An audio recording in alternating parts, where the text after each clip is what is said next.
एक व्यक्ति ऑफिस में देर रात तक काम करने के बाद थका हारा घर पहुंचा। दरवाज़ा खोलते ही उसने देखा कि उसका 5 वर्षीय बेटा सोने की बजाय उसका इंतज़ार कर रहा है। अंदर घुसते ही बेटे ने पूछा, पापा क्या मैं आपसे एक क्वेश्चन पूछ सकता हूँ? हाँ हाँ पूछो, क्या पूछना है? पिता ने कहा। बेटा, पापा आप 1 घंटे में कितना कमा लेते हैं? इससे तुम्हारा क्या लेना देना? तुम ऐसे बेकार के सवाल क्यों कर रहे हो? पिता ने झुंझलाते हुए उत्तर दिया। बेटा, मैं बस यूं ही जानना चाहता हूँ, प्लीज़ बताइए कि आप 1 घंटे में कितना कमाते हैं? पिता ने गुस्से से उसकी तरफ देखते हुए कहा, 100 रुपये।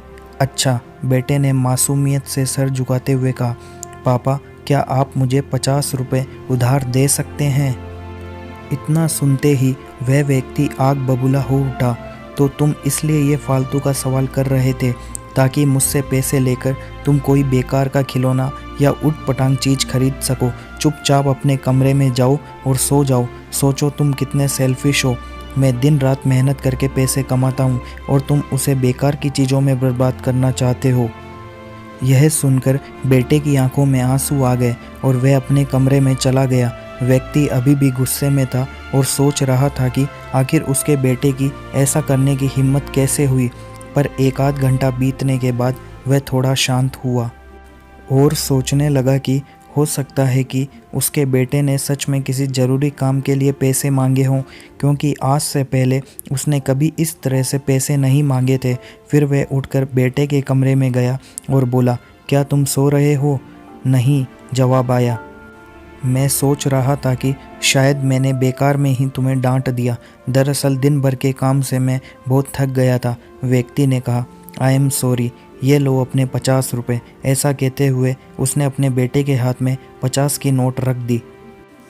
थैंक यू पापा, बेटा खुशी से पैसे लेते हुए कहा और फिर वह तेज़ी से उठकर अपनी अलमारी की तरफ गया।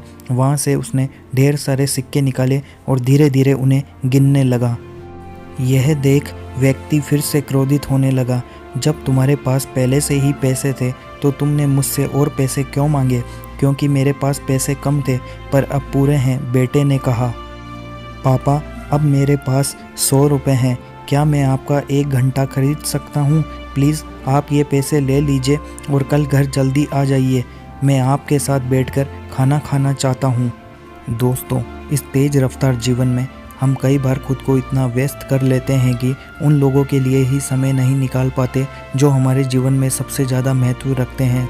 इसलिए हमें ध्यान रखना होगा कि इस व्यस्त जीवन में भी हम अपने माता पिता, जीवन साथी, बच्चों और अभिन्न मित्रों के लिए समय निकालें, वरना एक दिन हमें भी एहसास होगा कि हमने छोटी मोटी चीज़ें पाने के लिए कुछ बहुत बड़ा खो दिया। तो दोस्तों, आपको ये कहानी कैसी लगी? अगर आपको ये कहानी अच्छी लगी तो इसे लाइक कीजिए, अपने दोस्तों के साथ शेयर कीजिए और अभी तक आपने चैनल को सब्सक्राइब नहीं किया है तो चैनल को सब्सक्राइब कीजिए ताकि जब भी मैं वीडियोज़ अपलोड करूं आपको उसकी नोटिफिकेशन मिल जाए। धन्यवाद।